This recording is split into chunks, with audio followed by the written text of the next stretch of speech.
Saya sudah pernah berikan gambaran umum pada pertemuan yang lalu tentang bagaimana kita meyakini kalau Allah Azza wa Jalla itu ada.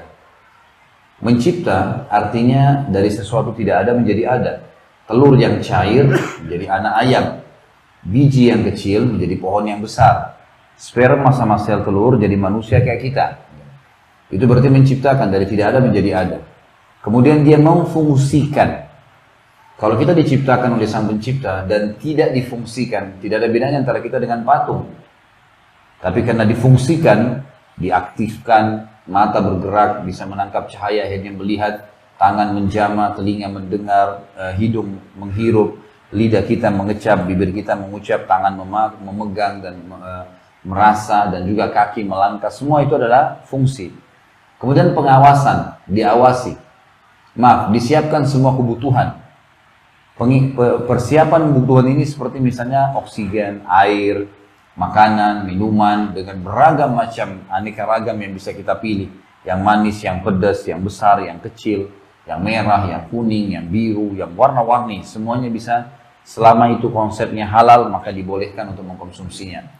Disiapkan oleh Sang Pencipta dan tidak pernah ada batas habisnya. Kemudian dia mengawasi. Pengawasan itu seperti misalnya lapar. Lapar itu pengawasan dari Sang Pencipta.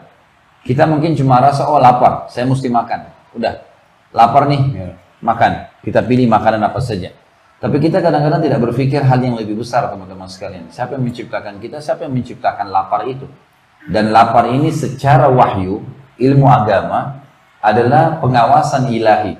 Artinya tubuhmu sedang butuh makanan, sehingga kau punya energi, energinya lagi turun, makanlah.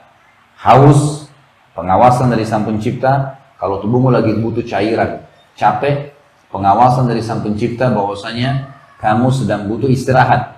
Dan kita tidak bisa membantah itu. Tidak bisa kita bantah sistem itu. Siapapun dia. Kalau ada orang lapar tidak makan, misal dia tidur, bangun tidur tetap lapar, nggak bisa. Dia nggak bisa bantah sistem itu. Haus, nggak bisa, harus minum, nggak bisa dialihkan ke yang lain.